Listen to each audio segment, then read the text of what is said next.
Welcome once again, my fellow manipulators of digital fate. I'm Richie, this is Capricorn, and today I have a very special video for you. This is another Wonders of the First deck tech video, but this is the very last video from my series of videos covering each of the pre-constructed decks that will be launching with the game in March.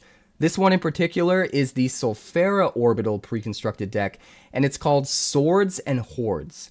The idea behind this deck is very simple. It's super aggressive. We're trying to take as many stones as we can really early in the game, and then later on in the game we're finding ways to lock those stones down and make it virtually impossible for our opponent to take them back so that we can hold on to them, drag it out, and finally win the game with more stones than our opponent at the end of the 7th round. It's pretty nuts when it works.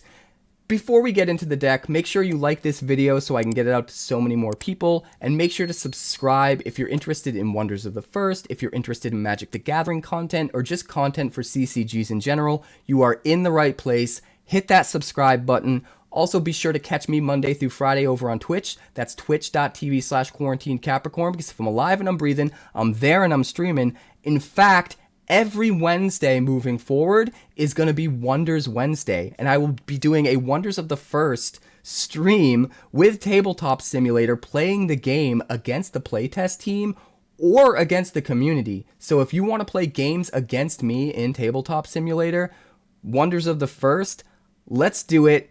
I'll see you there. Let's check out the deck.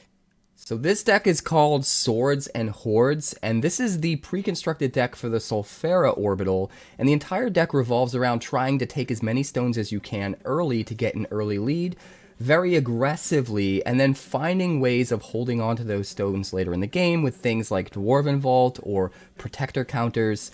We'll get right into it, but we're going to start here with Forgotten Draugr. This is a 1-cost secondary wonder with just 1 power, but on attack it has a Horde 1 ability where you put 2+1 counters on Forgotten Draugr. So every time it attacks, as long as you control at least 1 stone, it's going to get 2 counters, get even more powerful, and those are going to stack up throughout the course of the entire game. So it's best to play Forgotten Draugr in a realm where you're going to be constantly fighting back and forth over the stone so that the Draugr can get more attacks in and get as much power built up over the course of the game as possible. Realm 1 is a pretty good candidate for that. We've also got a Bloodeye Dragonet here. This is a 3-cost secondary wonder with 3 power, and on arrival, if you'd like, you can choose to sacrifice the Bloodeye Dragonet to destroy an item.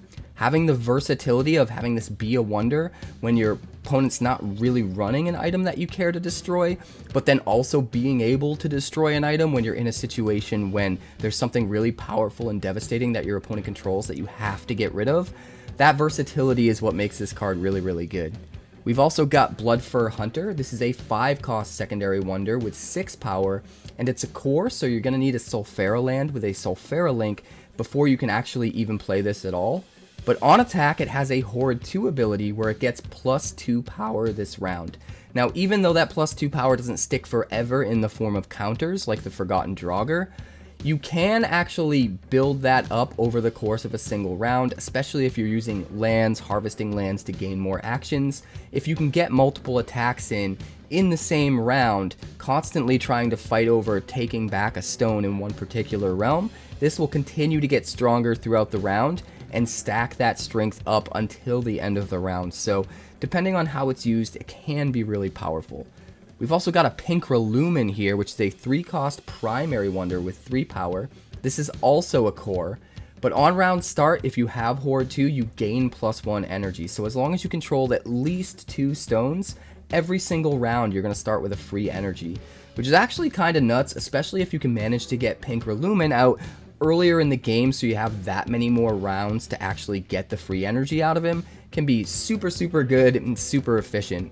Next up, we've got War-Tamed Manticore. This is a 6-cost wonder with 6 power, and it has flying, so it can move around to whatever realm it needs to. After you finish attacking in the realm that it's in, you have the choice to move it to an adjacent realm. Flying, super, super powerful. But what makes War-Tamed Manticore that much better is it also has an on-attack trigger. If this previously attacked this round, you put 2+1 counters on it. So it's kind of a strict upgrade to Bloodfur Hunter. It does cost a little bit more, but the +2 power that you get from attacking with War-Tamed Manticore is going to stick on it forever for the entire game. And when you have that ability on a flyer that can start to attack into realms, take stones, build up power, while also moving to other realms to use that newly built up power to get even more stones, it can sometimes snowball and get out of control. I really like War-Tamed Manticore. Next up, we've got Enraged Bear. This card is nuts when it comes to defending a position and not letting your opponent take a stone. It's a 3-cost wonder with only 4 power, and it is a core, but on defense it gets +3 power this round, and that's going to stick for the entire round. So if your opponent is constantly trying to attack into the same realm with an Enraged Bear, it's just going to get stronger and stronger and stronger, and eventually it can attack back with way more power than it had at the beginning, and just take the stone back, which can be really, really cool if you use it just right. We've also got an Unconfined Dust Howler, 2 copies of this, 6-cost secondary wonder with 6 power. On arrival, you gain a free attack, and that alone is pretty nuts because normally you have to spend an entire action just to attack. So it basically is the same as giving you a free action, you just have to use it to attack with, which is just awesome. Actions rule the day in this game. The more ways you can have of getting free actions or doing things that would normally cost an action without it actually costing an action, the more powerful you'll be. So being able to do that with Unconfined Dust Howler is pretty gnarly, but also it gets +2 power for each stone you control. So this is one of your payoffs a little bit later in the game, where if you did a good job taking all the stones early, you can slam this out before your opponent makes their big plays and starts to take everything back, and get an insane amount of power on the board, as well as getting a free attack. If used just right, it can be absolutely gnarly. We've also got Gulpin Hall here. 2 copies of this. It is a 4-cost primary wonder with only 1 power, which doesn't seem like it's worth it, but it has a pretty crazy tap action ability. If you tap it as an action, you put +1 counters equal to this card's power on X target wonders, where X is the number of stones you control. So the more stones you have, the more individual wonders you can target to get the buff, but also the higher the power of Gulpin Hall, the more power each of those wonders gets buffed by. So what you want to do is not only try to take all of the stones early if you can to power up the Gulpin Hall, but also find ways to boost the power of the Gulpin Hall, whether it's through equipment or spells or some other means, maybe some way of putting +1 counters on Gulpin Hall to make it that much stronger, so that when you finally use the tap action ability, you can get way more power onto all of your wonders than you otherwise would. So pretty interesting card to build around, but there's so many more. Continuing on with the rest of the wonders, we have Isaac's Sparkpaw. Isaac's Sparkpaw is kind of gnarly, a 2-cost primary wonder with just 1 power, but it has a tap-free ability. Put a protector counter on target wonder, and protector counters are super powerful. Basically, if you have a wonder in a realm with a protector counter, your opponent cannot attack in and seize a stone in combat in that realm. It doesn't even matter if you control the stone already or if the stone is still neutral. If they attack in and would win combat and would normally win a stone there, instead you remove the protector counter from the wonder in that realm and the stone stays wherever it is. So Isaac's Sparkpaw, insanely good way of being able to lock down the stones that you win early after your opponent makes crazy big late game plays and maybe you're out of gas. Next up, we've got Thara Dester. This is a 5-cost primary wonder with 6 power, and it is also a core, but on arrival you put 2 protector counters on Thara Dester. So if you really want to lock down whatever realm you're in and make sure your opponent is never getting that stone back, just jam a Thara Dester, and now they have to win 3 combats in that realm before they finally get to seize that stone. That's actually even better than it looks, because not only are you making it super hard for them to get the stone there, but it's actually better if they try to get the stone there because they have to waste 3 actions just claiming the stone, whereas in other realms all they would have to do is spend 1 action to attack in and take a stone. So if you can trick them into actually committing to a realm where Thara Dester is, especially if it's realm 1, It can be super beneficial by giving you a huge tempo advantage over your opponent. Next up, we've got Borin Stormhand. This is a 5-cost primary wonder with 5 power, and it has a tap action ability where you draw a card for each stone you control. This can be absolutely nuts. If you can get 4 or 5 stones early, and then just tap this guy in like round 6 or something, just draw almost a whole new hand of cards, that is just so much value, so much card selection. You almost don't even run out of gas for the rest of the game if you can pull it off. So being able to take advantage of an early lead with stones by using a Borin's ability can be absolutely backbreaking under the right circumstances. And speaking of backbreaking, we also have Celera Shadowstalker here, which I've used in a previous deck. She's nuts. 4-cost primary wonder with only 2 power, and she's a core. But what makes her so crazy is whenever you seize a stone, she gets +5 power this round, and you get to destroy target wonder with power less than or equal to the number of stones you control, and it doesn't even have to be in the same realm as Celera, which is just kind of mind-blowing. Being able to almost destroy anything in play just by claiming some stones seems nuts. Getting the huge power boost as well means it's pretty easy to claim those stones. She just kind of snowballs into insanity, and I absolutely love her. Again, if you can use that ability when you're at 4, 5, 6 stones, you can kill some really important targets and just absolutely take over the game.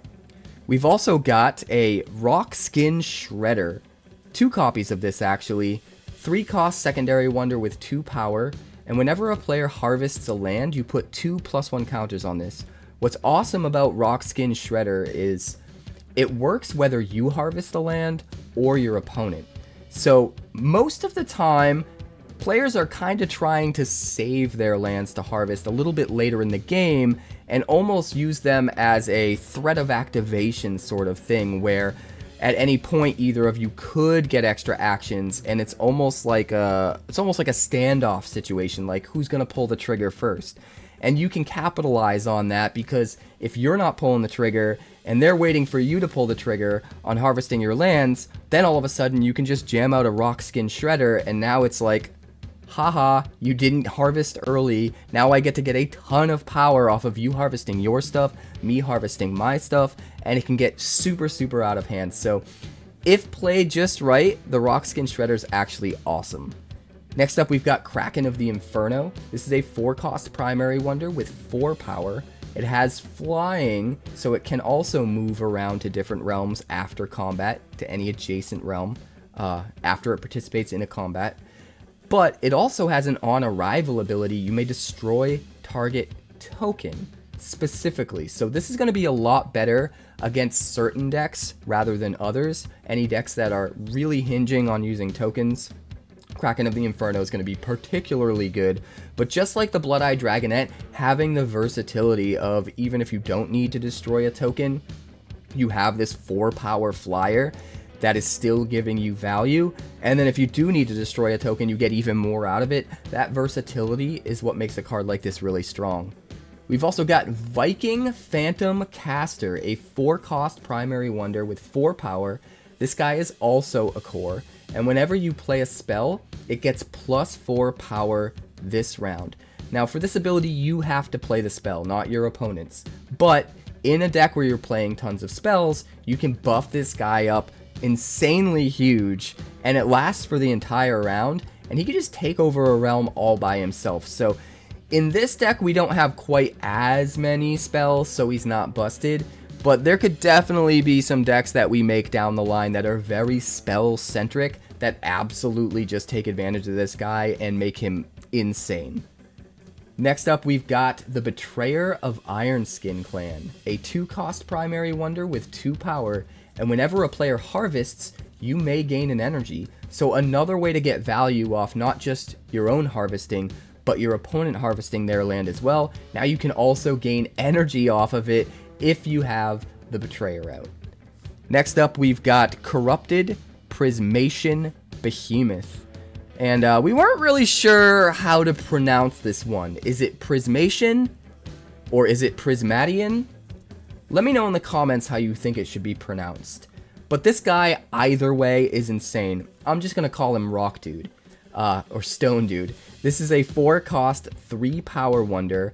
Counts as a stone unless it's the end of the game. So in every other way that a stone matters, this guy actually counts as a stone. Which means for Horde abilities, he counts as having an additional stone to unlock those Horde abilities, to make those Horde abilities active. And then also, as far as generating energy, you're going to generate an extra energy at the beginning of every round, just like you would if you had another stone. So this guy can be really good if you get him out super early. He's a little bit expensive to try to get out early at 4 costs, but if you can get him onto the board quick and just take advantage of all of the different ways in which he contributes to value over the course of the game through energy and all that stuff, can be really nuts. We've also got a Blainsworth Gold Scale. This is a 7-cost primary wonder, which is pretty expensive, and it's also a core, but it's 7 power, it has flying, and it has a crazy Horde 5 ability. You need 5 stones to make this work. This gets +3 power, and you draw an additional card at the start of each round. So as soon as you have Horde 5 turned on, every round, it's getting +3 power for that round. And you're going to get to draw an extra card. Drawing an extra card for free every round is really the bread and butter of what makes this card so good. And being able to get it out earlier is going to be key. And this is where Rock Dude comes into play. The Corrupted Prismation Behemoth is going to allow you to turn on that Horde 5 ability an entire round earlier than you otherwise would be. And that's kind of the key, I think, to really making this guy as good as he possibly can be. Next up, we've got Whiskey Raider. This is a 5-cost primary wonder, and it's only worth 1 power, and it's a core. Requires a Helio or a Sulfaraland Heliosynth. What deck are we using? A Sulfaraland from a Sulfaraland in order to play this. But the reason is because wonders you control get +1 for each stone you control. So it takes the number of stones you have and turns them into an Anthem effect for every single wonder. If you have those 5 stones that you needed to turn on your Horde 5 ability for Blainsworth Gold Scale, well, now all of your wonders are getting +5/+5, which is nuts. The Corrupted Prismation Behemoth is counting as an extra +1/+1 buff to all of your wonders when Whiskey Raider is out. Absolutely insane. But it doesn't stop there, because on round start, you can spend 1 energy for each stone you control, or target opponent gains control of this. So there is a little bit of a downside, right? You do have to invest some energy into Whiskey Raider in order to keep it around. Just balances it, makes it a little bit fair. But the key to using Whiskey Raider so well is to wait until round 7 and just drop it out of nowhere and use it to slam dunk take over the game when your opponent does not see it coming. If it never has to start a round in play, you never have to worry about that on round start downside that it has, and you can just use it as an insane buff to your entire board, which just probably wins you the game outright under the right circumstances. So be careful with how you play the Whiskey Raider, but if you play it right, it can be backbreaking. The last card we're going to talk about, the last wonder at least, is Alistair the Unbroken. This is a 3-cost legendary wonder, which means you're only allowed to have 1 in your deck, and it is a core, and it has only 4 power, but Horde abilities you control require 1 less stone to become active. That is absolutely amazing. And I'm just going to tell you right now, if you have an ability that's Horde 1, that Horde 1 ability just becomes Horde 0. Now you don't even need any stones to turn on that Horde ability, which is just nuts. But it doesn't stop there, because he has an on-arrival ability as well. You put a protector counter on target wonder. Any wonder you want. This is like getting a free Dwarven Vault, almost. And being able to just lock down a realm. And you can lock down one realm while putting Alistair in a completely different realm so that it can help with combat in the other realm. You just get so much value out of this one card in so many different ways. And honestly, the mechanics behind requiring 1 less Horde to use a Horde ability is kind of awesome. I just really love the flavor of this guy. But there's so much more than just the wonders to this deck. We've got items and spells. The items in this deck are actually kind of insane. First up, we've got Revolutionary Cannon, which is a 3-cost secondary item. And when equipped wonder attacks, it gets +2 this round, and you may destroy target wonder with cost 2 or less in this realm.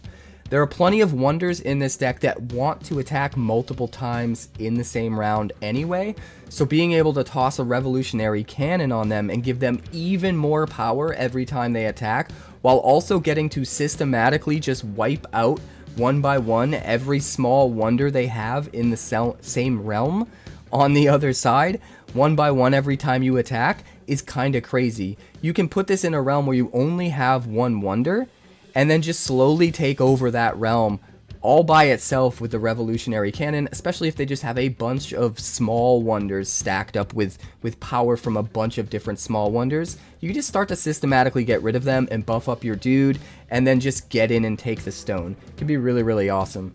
Next up, we've got Fire Grimoire. This is a 2-cost secondary item. It is a core, so it's going to require a Sulfera land with a Sulfera link. And whenever you attack with 2 or more wonders in any realm, you draw a card. Getting to draw a card for free is absolutely insane. I know I've said it before, but anything you can do in this game to gain free actions, or to do things that would normally cost an action without actually costing an action, are going to get you so far ahead in tempo. And this is a good example of that. Drawing cards normally costs you an action. If you get to draw a card for free every single time you attack, that's just insane. You just have to be careful that you set up for it, make sure you're doubling up on wonders in every realm, so that whenever you do attack, you do have 2 different wonders in the same realm attacking, so that you can constantly get as much value out of the Fire Grimoire as possible. Next up, we've got Dwarven Vault. This is kind of the backbone of the deck, and we've got 2 copies of this in here because of that. This is a 4-cost secondary item, and stones can't be seized from you from battles in this realm. Full stop. This card is nuts. It's like a super version of a protector counter, just turned up to 11. Now, they can't attack in and remove the protector counter or remove the Dwarven Vault the way they would a protector counter, which is what makes it so much better. The one caveat is you have to already control the stone in that realm in order for Dwarven Vault to lock it down. So you can't lock down a stone that's neutral and prevent your opponent from claiming it. You got to make sure you claim that stone and then lock it down with the Dwarven Vault.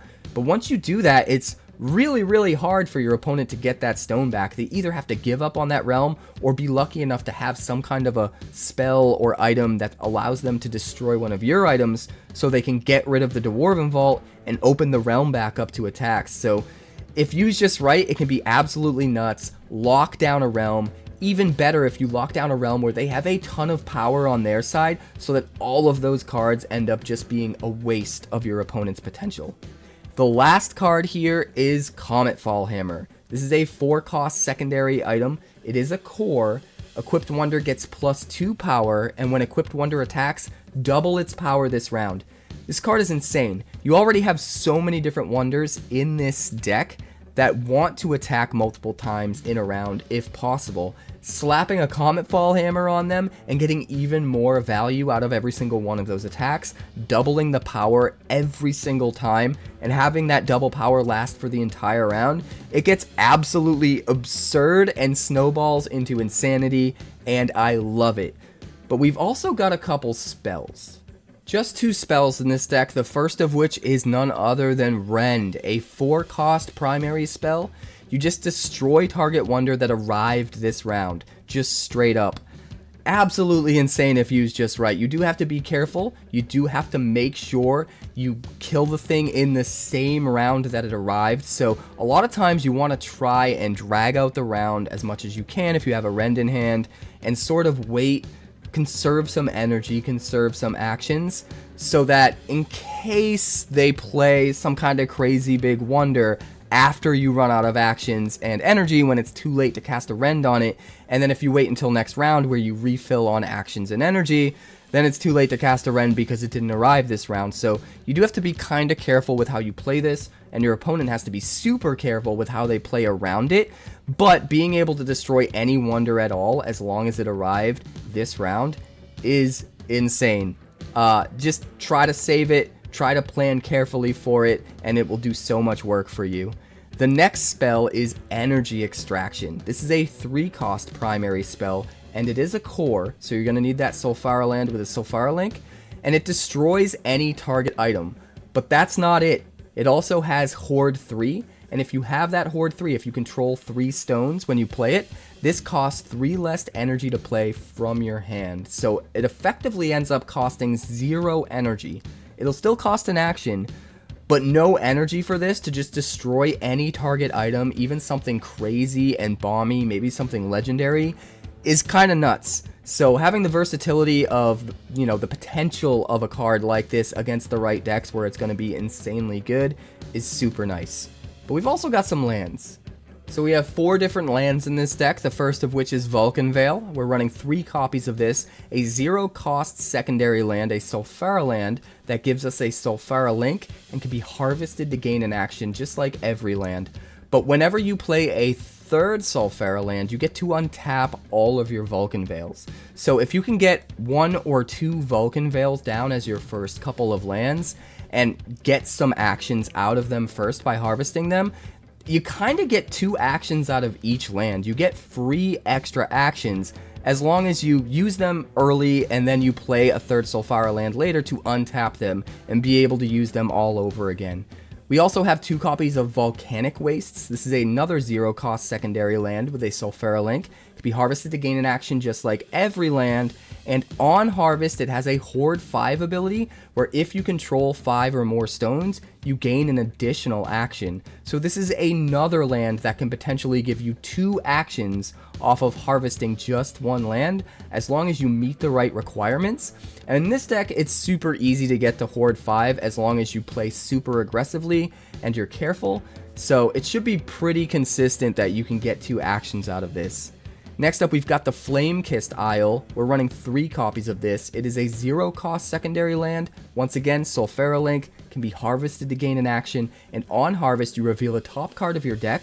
If it's Sulfara, draw a card, otherwise bury it. This won't be as good in other decks that use multiple orbitals, but in this deck, since we're only using Sulfara, the entire deck is Sulfara, it's always going to hit. We're always going to find something on top that we can draw. So it's basically drawing a card for free, saving us an action, which helps us get way ahead in tempo. And the last land, of which we only have 2 copies, is Fortress Brightstone. It is another 0-cost secondary land with a Sulfara Link. You can harvest it to gain an action like every land, but it also has a Hoard 3 ability. Whenever a dragon you control arrives here, it gets +2 power this round. Pretty interesting. As long as you get to at least 3 stones, all of your dragons are super powered the first turn they arrive, which makes it a lot easier to just slam a dragon down in a realm where you need to defend or you need to swing in, and you have so much more power to do that with if you have a Fortress Brightstone there. So I'll be using the Sulfara pre-constructed deck, which is called Swords and Hordes. Once again, my opponent is No Refills, and she'll be using the Thawwind pre-constructed deck, which is called Air Superiority. We're going to start by drawing a hand of 7 cards. 1, 2, 3, 4, 5, 6, 7. I draw Rend, Corrupted Prismation Behemoth, Forgotten Draugr, Energy Extraction, Flamekissed Isle, Rock Skin Shredder, and Volcanic Wastes. This is actually a pretty decent opening hand. I think I want...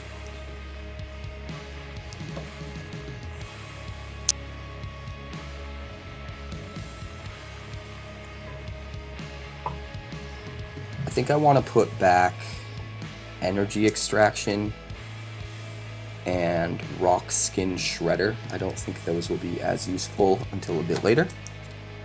So I'm going to mulligan 2 cards, redraw 2. I draw Vulcan Vale and Alistair the Unbroken.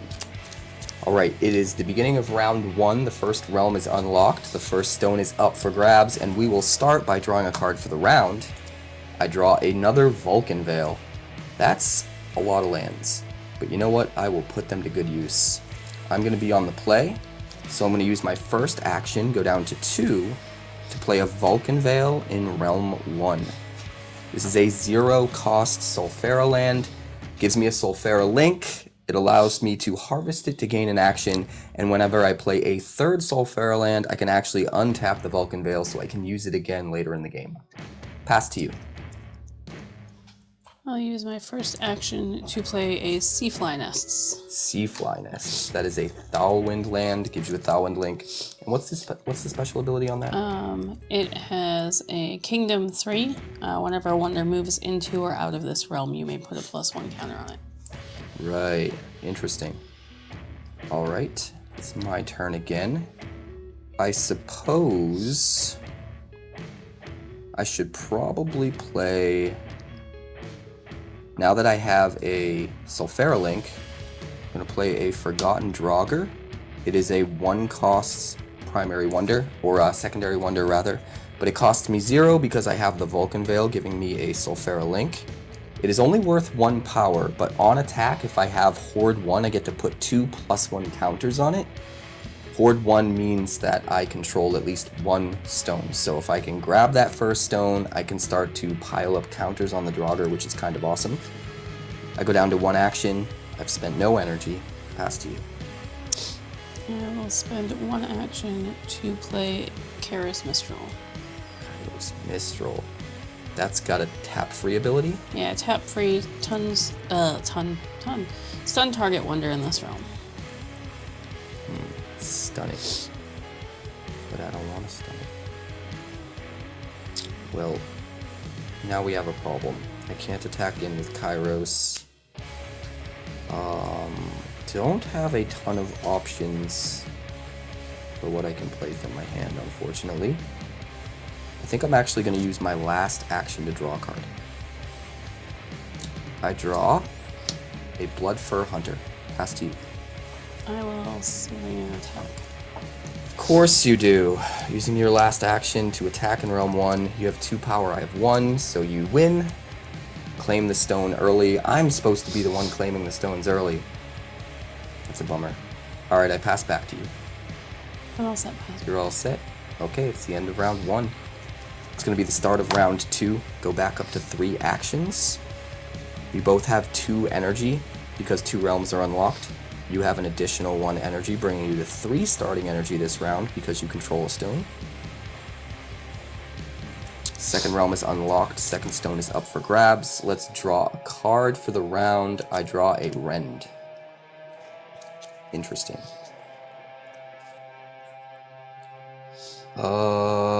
Let's do something like this, I guess.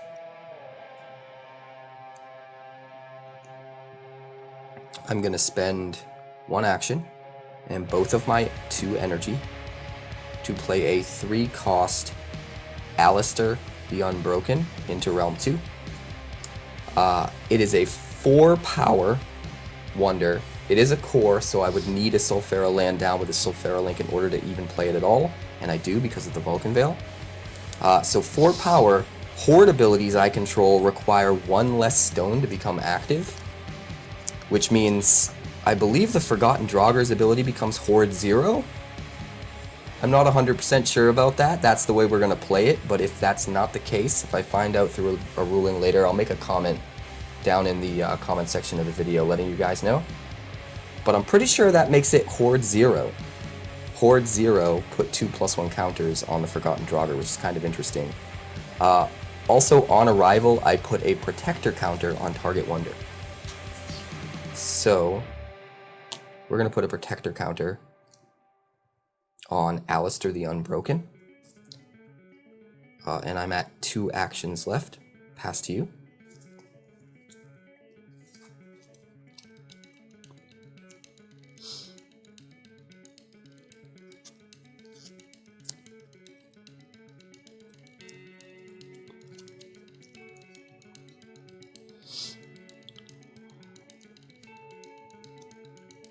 So you guys know, a Protector counter means that if my opponent would ever seize a stone in the same realm, as a wonder with a protector counter. Instead, I remove the protector counter and they do not seize the stone. Doesn't matter if the stone is neutral to begin with or if I control it. It stops it from being seized and instead removes the counter. I'll spend 1 energy in 1 action and play Silva Tropic Wing in realm 1. Silva, she's so good. 1 power flyer. Yeah, she's good if you find her from Seek. But... she's still a flyer. So if I attack with the Forgotten Draugr, I can get the counters, but I'm not going to actually be able to win combat there because I'll be at 3 and you'll be at 3. So it's not a complete waste, but it's still kind of inefficient. I'm going to use an action, go down to just 1 left, attack in realm 2. And there's no one there to defend against, so I will seize the stone in realm 2 with my 4 power. At least we each have a stone now. Pass back to you.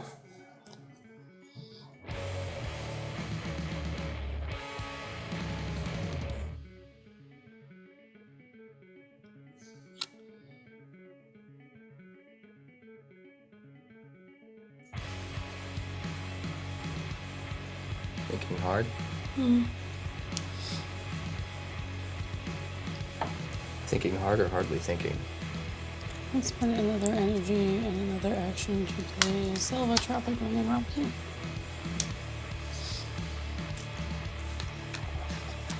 Another Silva.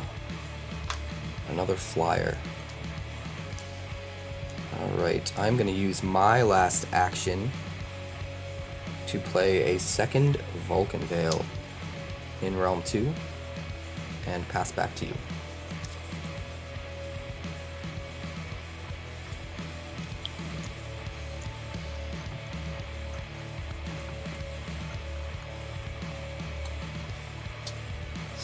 I'll draw a card.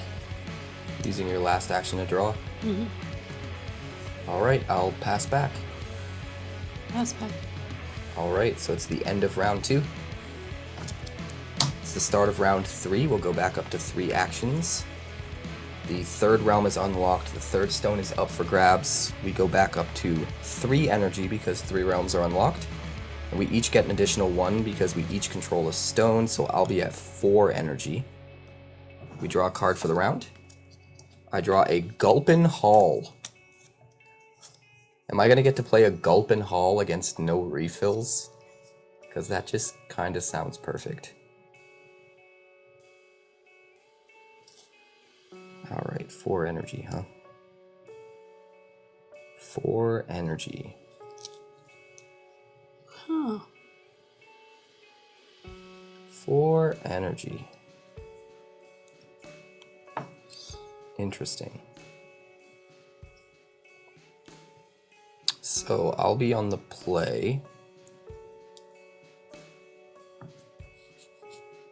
I'm going to spend 1 action, go down to 2, to play a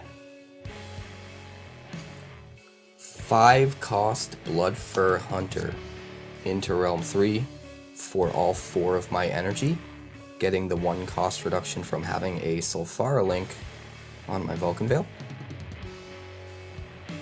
Pass to you. It is a 6 power secondary wonder. It is a core, and on attack, Horde 2, which is now Horde 1, because of Alistair's special ability, it gets +2 for the rest of the round. I'm going to spend all of my energy and 1 action. I'm going to play Captain Rosestar Corwin. Oh no. On arrival, return another target card in this realm to its owner's hand. My Bloodfur Hunter goes away. But I used all of my energy on that. You did. That's so rude. Why couldn't you do that to, like, I don't know, my Forgotten Draugr or something? Pass back to you. Well, now what do? I don't even have any energy. This is bullpucky. This is absolute bullpucky. I'm going to spend an action, go down to 1 to draw a card. I draw an Enraged Bear. I'm going to attack in realm 3. Of course you're going to attack in Realm 3 with your 6 power Captain Douchebag. That's wonderful. Captain Planet. Pass back to you. He's not wonderful, despite popular opinion. I will use my last action to draw a card again. A cardigan? Not to be confused with a cardigan. Those are the ones you like, right? Shush. You could say you love them, love them. You're making me very angry. I draw a revolutionary cannon. That song gives me PTSD and you know it. Get in your head. Pass back to you. I will use my last action and all of the rest of my energy to play a Whirlpool Bay. But that doesn't cost any energy. I know. Call him bullcrap. And pass back to you. Yeah, I got nothing. I could gain some actions for my Vulcan Vale and draw some more cards. I think it's better to wait until next turn and try to be a little bit more productive with my resources. So I'm good. Okay. We'll end the round. All right. It's the end of round 3. So it's the start of round 4. We go back up to 3 actions.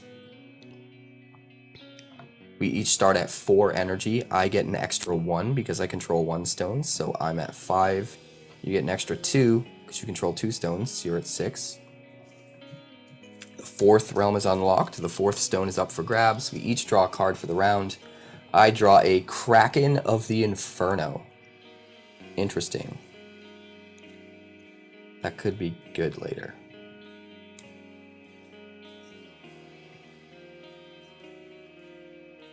Gotta think long and hard. 3. And then 3. I could do that and that. Or that and that.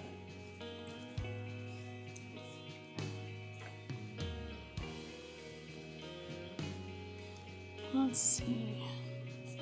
I think that's the way to go. Alright, you were the last person to claim a stone, so you get to go first.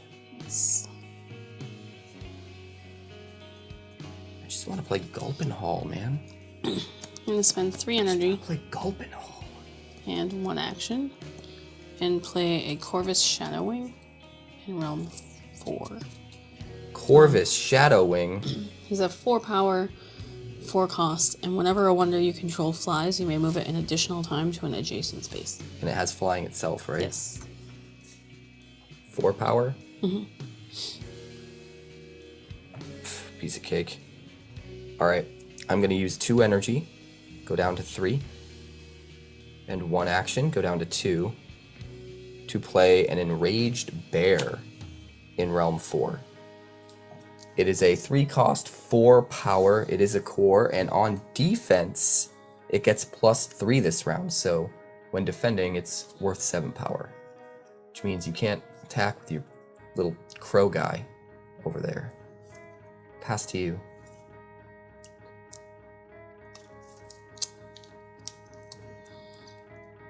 There'll be no one to stop us this time. I've got you now. Don't want to do that.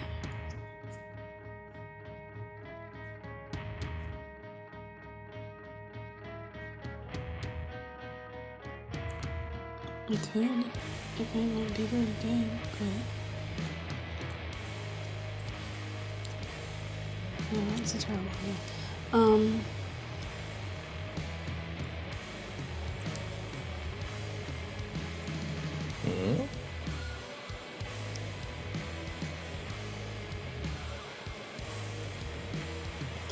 gonna spend 1 energy Spending 1 energy. and 1 action. And I'm just happy going I to got play Realm 4 locked down. What are you gonna play? Caden Wind Whisper in Realm 1. She's a 2 power. Whenever it arrives from anywhere other than your hand, you gain an action. Oh, so you had all the stuff you want still in your deck in your hand. Yeah. That's a bummer. Pass to you. So that's how much total power you have in Realm 1? 5. 5. So... I think I know what I want to do. Yep, that's what I want to do. I'm going to use 1 action and all 3 remaining energy to play a 4-cost Corrupted Prismation, or is it supposed to be pronounced Prismatian? I think Prismatian sounds better, but I feel like the correct pronunciation should be Prismation. No, I think it would be Madian, because ION would be shun. Well, what about Martian? But that's an, not un. Prismation? Prismation? No. The Prism Nation, okay? It's an entire country of Behemoth. prisms. Listen, I'm playing Stone Guy to Realm 1. It's worth 3 power, and it counts as a stone unless it's the end of the game. So for horde purposes, for energy purposes, all that stuff, it counts as a stone. It just doesn't count as a stone for winning. Pass to you. Completely out of energy. 1 action left. And remember, I do have a horde ability on that other wonder in Realm 1. Horde 0 now. Put 2 +1 counters on it.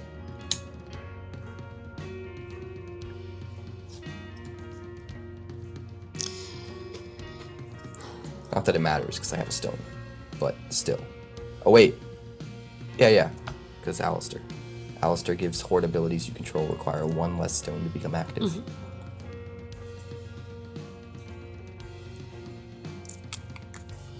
I'll draw a card. From Draw a card? action. Yes. Alright, well, I'm going to attempt to attack in Realm 1. I get 2 +1 counters on the Forgotten Draugr, bringing me up to 6 total power attacking against your 5. Correct?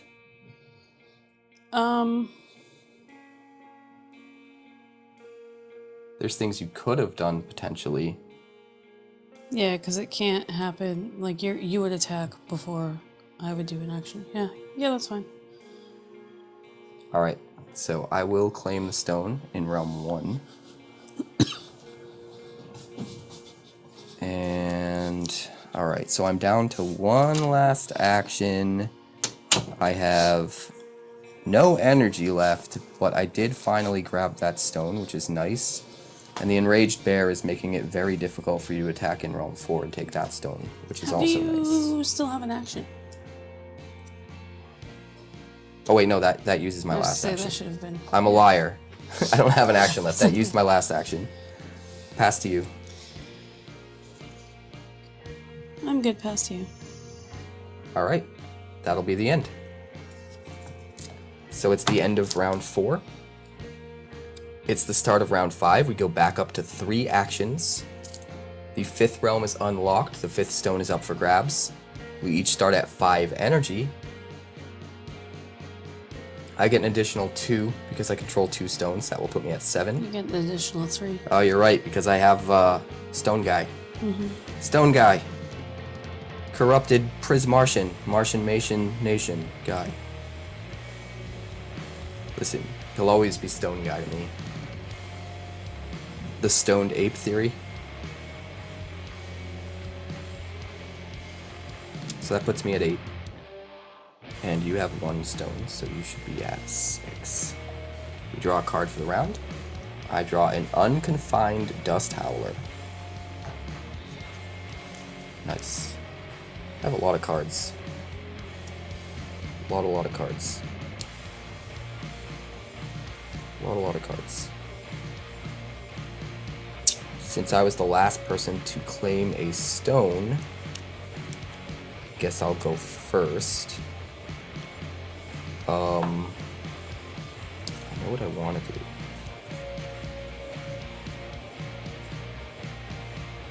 I'm gonna spend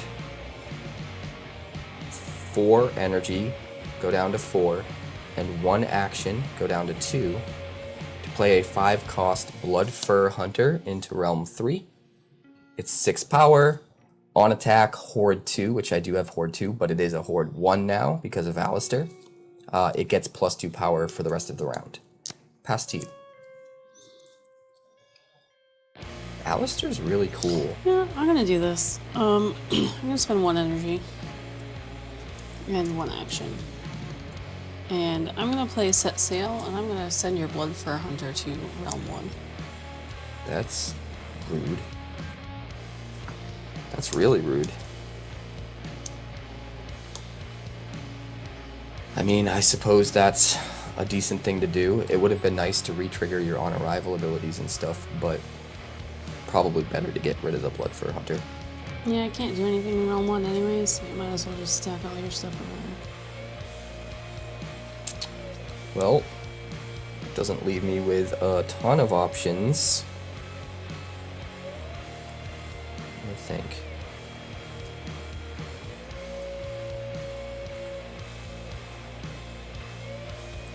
Let me think. Maybe it's time. Maybe it's time for the Gulpin Hall. Yeah, I'm gonna try. Alright, I'm gonna spend 1 action, go down to 1 last action left, and 3 of my 4 energy go down to 1 energy to play a 4-cost Gulpin Hall in Realm 5. It's only worth 1 power. Has a tap action ability. I can only use it once in the entire game, and it takes an action to do it, but I put +1 counters equal to this card's power on X target wonders, where X is the number of stones I control.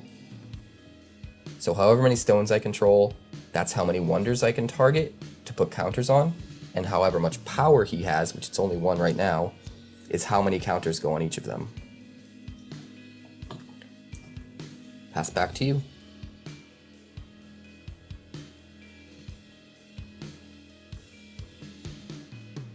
Maybe I should have put him in round 4. Too late now. Okay. So, I'm gonna play for 4 energy. Action. Archimedes Falco in round 4.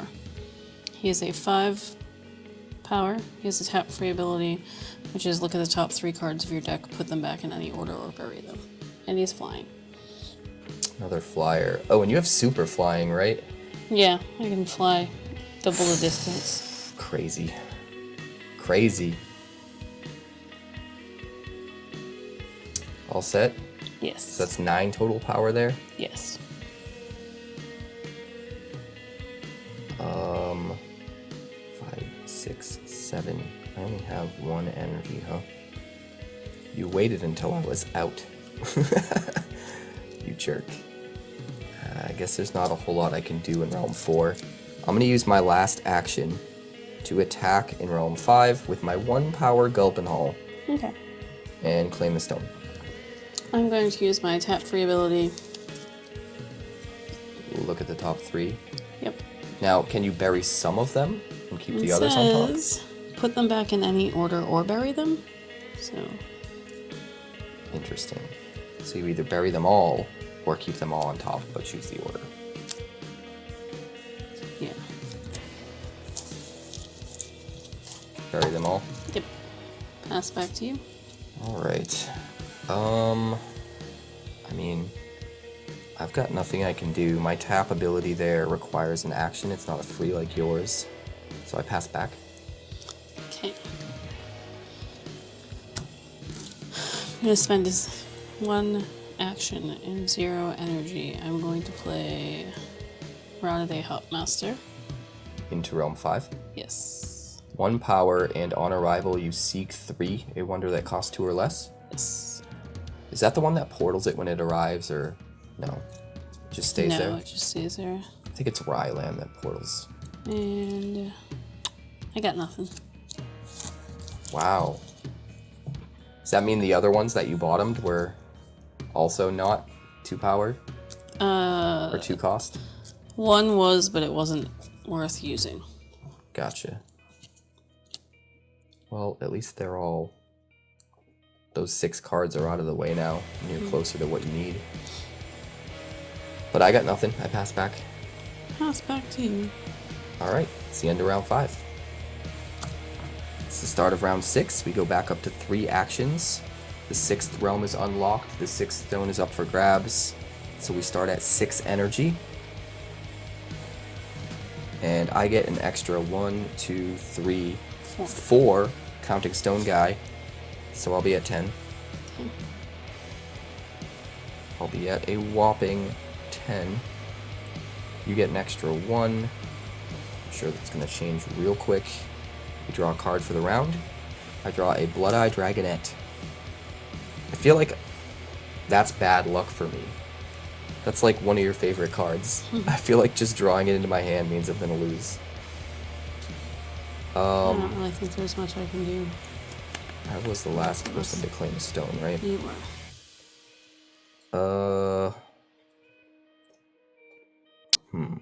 How much energy does that Dragonet cost? 3. Oh, man. But I have to sacrifice it. The new version. The old versions in playtest, you didn't have to sacrifice it to kill an item. It was broken, but now you do. I am gonna do something wild. I'm not entirely sure what that wild thing is yet. I think it's gonna be this. I'm gonna use 1 action, go down to 2, and 2 energy, go down to 8. To play a 3-cost Revolutionary Cannon into Realm 5. When equipped Wonder attacks, it gets +2 this round, and you may destroy target Wonder with cost 2 or less in this realm. Aww. On Mr. Gulpenhall. That sounds amazing. Pass to you. I'm gonna spend 2 energy. Oh no. And 1 action. It's I've her been favorite thing waiting. to do. I've She's been gonna waiting. kill my I've item. been waiting. It's her favorite thing to do in this And whole I'm gonna game. arcane grasp your item. Thanks. Gain control of target item, untap it, sacrifice it. I just want to boost up Gulpenhall so he can put more there's counters no on refills. things. He gets no gulping. Here, you can chill out over here, Mr. Cannon. So rude. Pass back to you. So your cannon's attached to your Ronaday Hobmaster?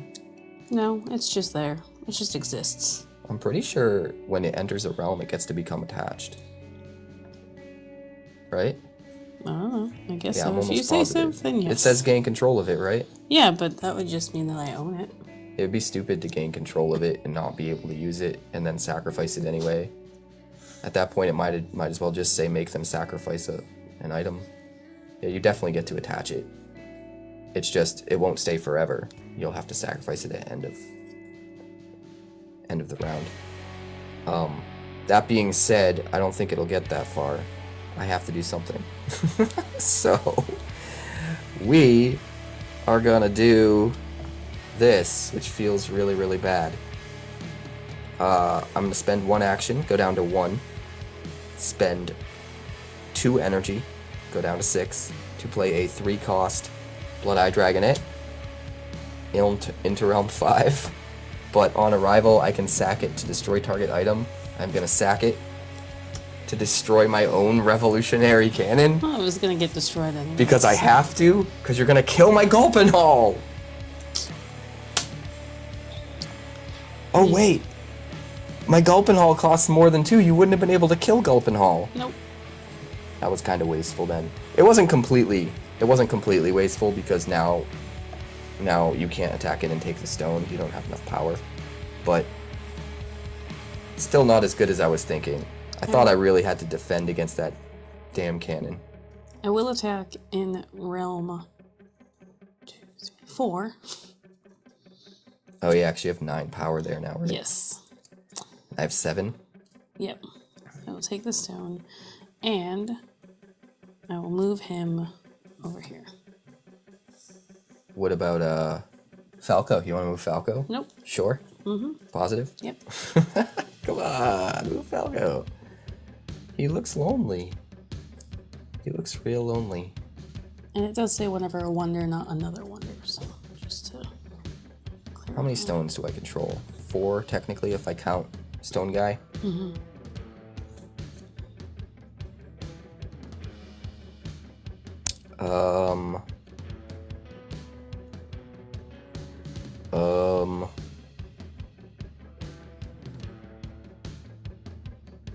I could do that and that.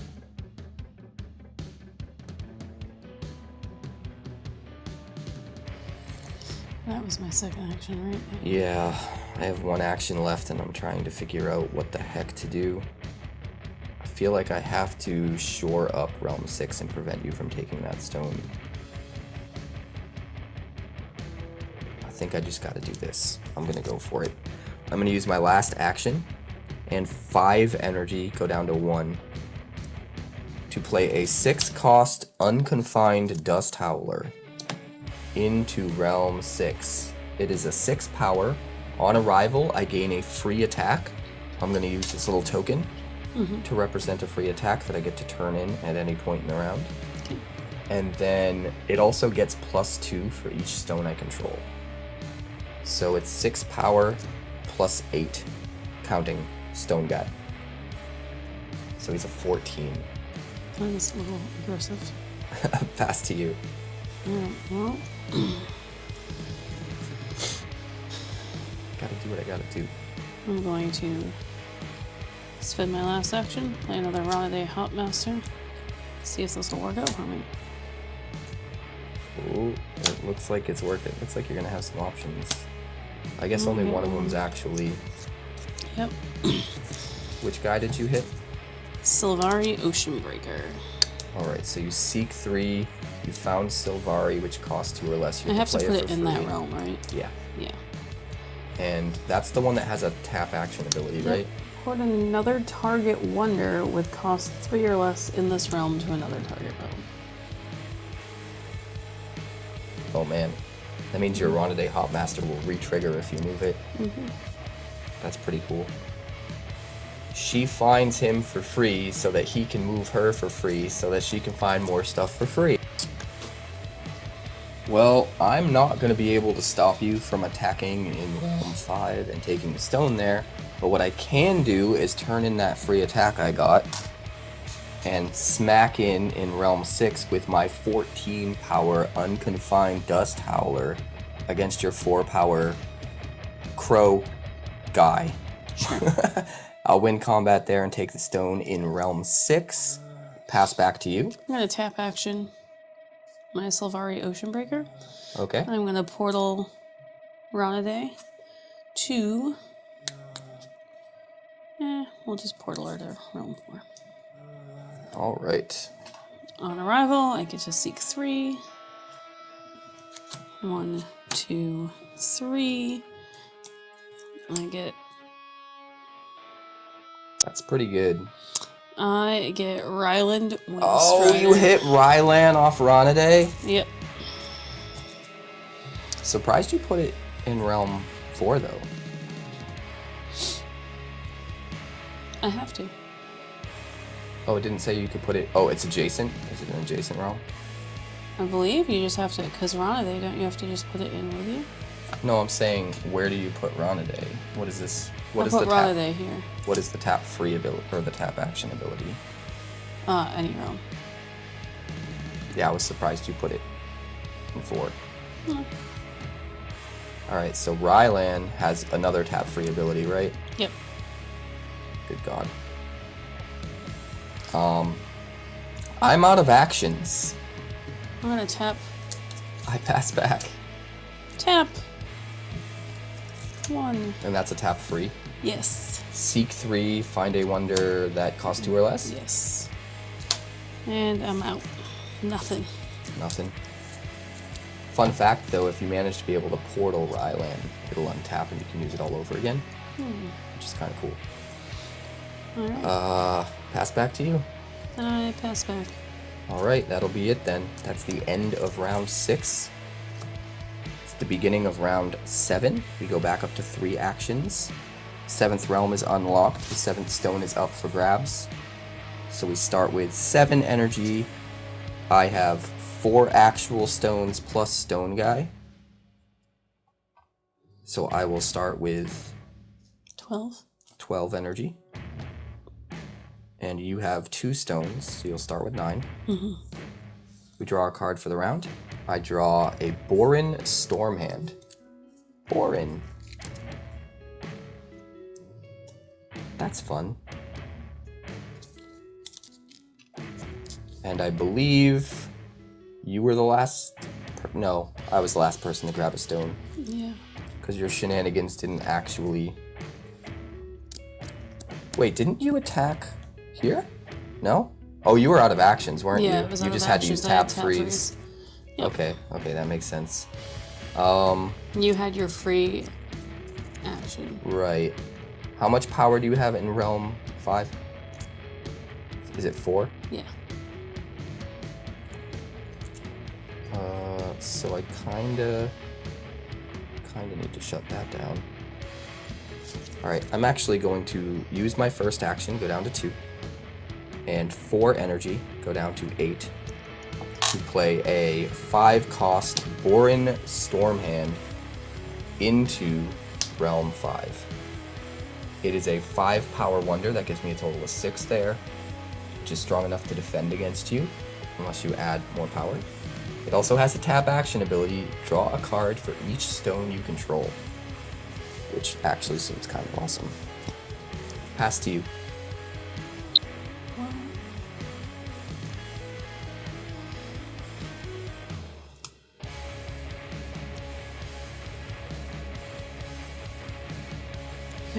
Well, considering you've ruined all of my plans with this, I'm just gonna play this. Trying to keep all my things. I'm just gonna play this here. Zephyrus Skyer? Skyark. Skyark. I was hoping you'd still have 10 energy, because if target player has 10 or more energy, their energy becomes 5 and you gain 5 energy.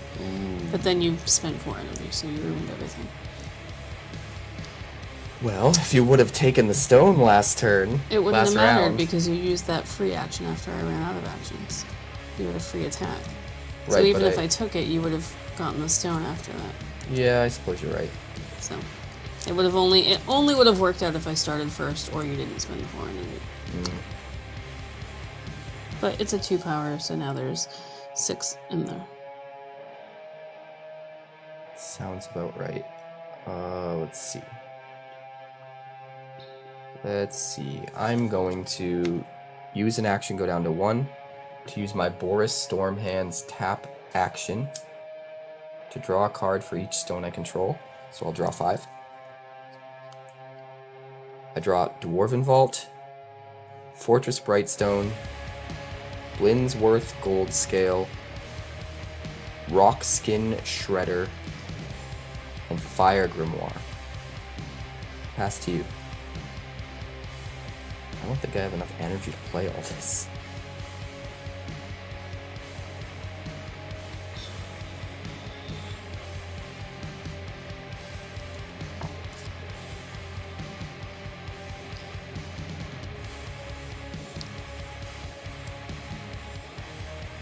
Yeah, Sylvari Oceanbreaker. In 4. I'm a little concerned with why you're putting everything in Realm 4. You already control the stone there. Well, because this I have to portal a Oh, you have wonder to in portal the something realm. from there. Gotcha.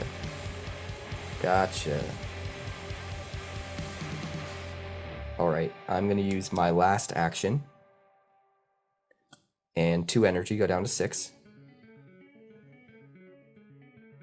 To play a...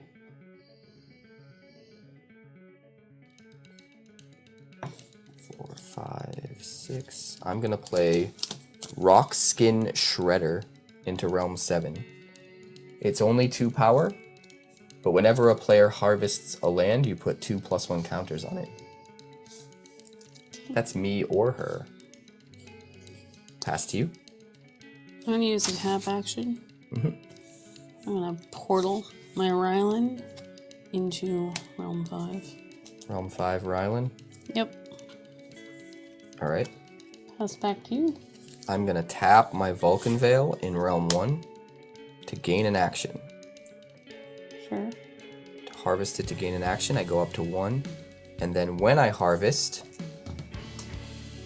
my Rock Skin Shredder triggers and gets 2 counters. Becomes 4 power.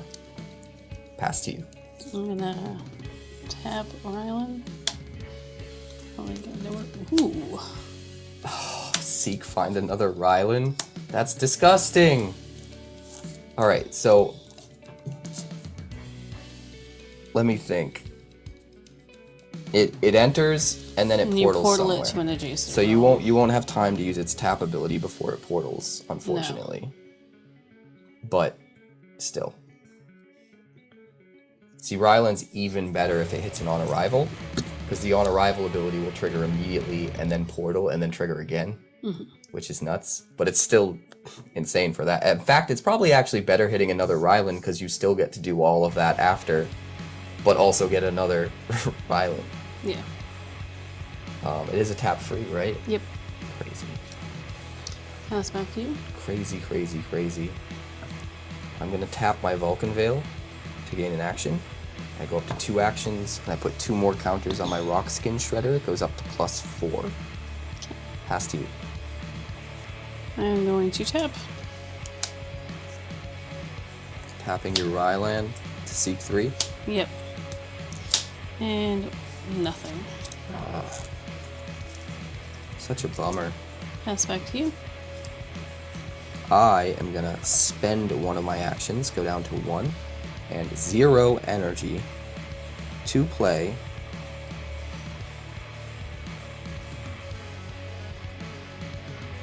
a Volcanic Wastes into Realm 3.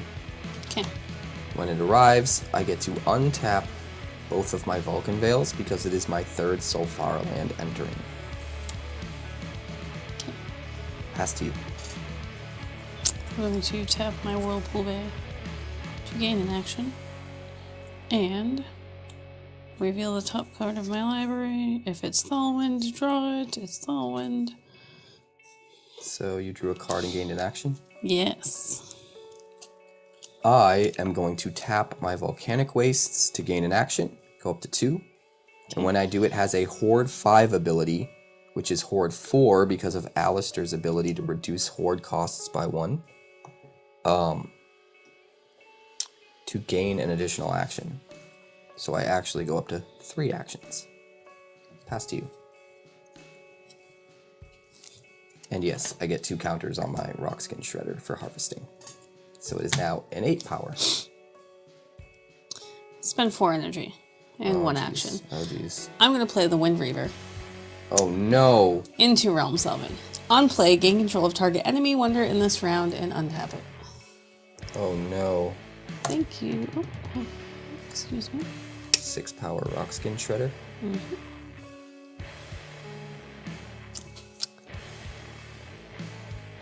Okay. Actually, it's up to 8. Because I taps too. Wait, what? Because it's 2 every time. You put 2 +1 counters each time. Oh, you're right. I get 2 more counters on it because of you harvesting in a land. So it's actually got +8 right now? Yep. So it's a 10? Yeah. Alright, well, Realm 7's a lost cause. I better focus on trying to keep the 4 stones I have, I guess. Why aren't you playing any tokens? That's what I want to know.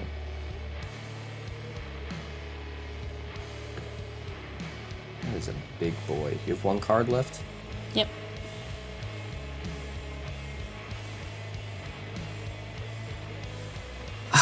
I hate this. No, I can't do that. That's a waste. That's a waste. I know where you want to attack. Alright, here's what I'm going to do. I'm going to use 1 action, go down to 2. Okay. And 3 energy, go down to 3. To play a 4-cost Dwarven Vault into Realm 5. Okay. Stones can't be seized from you from battles in this realm. So the stone in Realm 5 is now locked down. Pass to you. I will attack in Realm 7. I got nothing. You take the stone. Your how much power? 10, 13 power? Yeah. Does that thing have flying too? Yep. Are you going to move it? You probably don't need it there, right? You have... How big's that guy? 6 plus 5, 10, 16. No, I'm fine. I'll just leave my guy where it is. I'll leave my flyer where it is. Okay. So my turn? Yes. I just need to lock down all of the realms that I have. What is the best way to do that? Well, I could respond by doing that. That's probably smart. Okay. I'm going to tap a Vulcan Vale to gain an action, go up to 3. You get 2 more counters on your dude. Pass back to you. I'm going to tap a land to gain an action.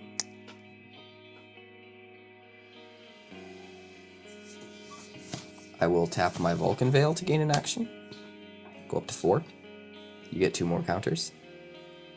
Dang, man. Dang. Pass back to you. Let's see.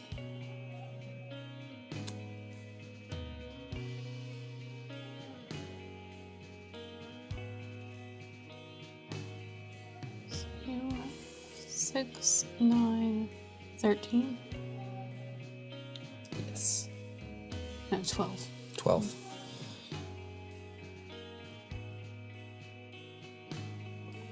And if I attack, this will get 2 counters, and the Blood Fur Hunter will get +2 for the rest of the round. So on attack, it'll be 4 more.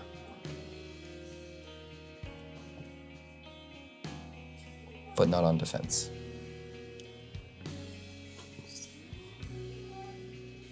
It's a Horde 2 ability. I'm going to tap free and stun your Blood Fur Ember Creeper.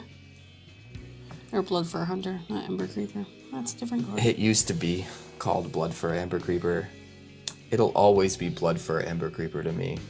So it's now 0 power for the rest of the round. Yes. And it is tapped, so it can't use tap abilities. It still has its on attack ability though. So it can get a little bit of power.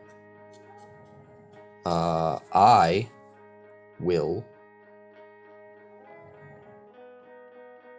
I don't even know what to do.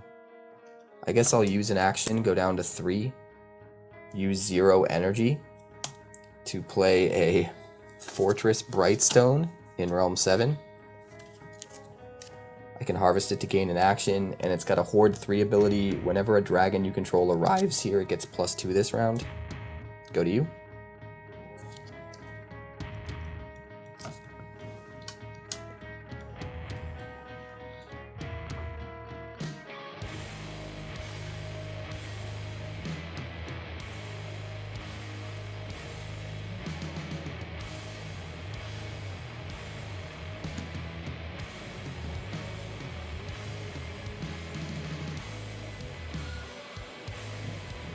I'll draw a card because I have nothing else I can do. Using your last action to draw a card. Yeah.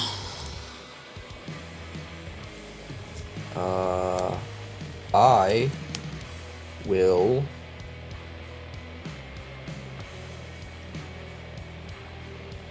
tap my Fortress Brightstone to gain an action. Go up to 4, you get 2 more counters. Pass back. Pass to you. All your lands tapped. Yep, I only had 2. So I could use 4 more actions. I'm not going to. I guess that means I win. I could do a whole bunch more and drag this game out. But if you're completely out of actions and completely out of lands and completely out of tap abilities, I drew a land. My last action. then there's nothing you can do to take any of the stones that I have. So Yeah. that's going to do it. Well, at least you won twice. Twice ever. I'm racking up them wins. This was the last of the pre-constructed decks, so I'm actually going to tally up the results. And at the beginning of the next deck tech, which will be my very first advanced deck tech, it's going to be a custom deck that I'm building. I've been working on a bunch of custom decks behind the scenes, but I wanted to get all of the pre-constructed decks out there first as videos. So when I start that next one, my very first custom deck, I'll make sure to let you guys know what the win-loss results are between me and no refills for the entirety of this campaign with these pre-constructed decks. We'll see where we're at. But that was fun. I had Wrens in my hand that I could kill stuff with. I had another land I could play. I had a Fire Grimoire, which is really good if I can attack with multiple wonders in the same realm. A Blinsworth Gold Scale, which is only good if you can get it out early and start rounds with it in play. And then a Kraken of the Inferno, which on arrival gets to destroy a token. I'm like, where's your tokens? Play a token! Maybe next time.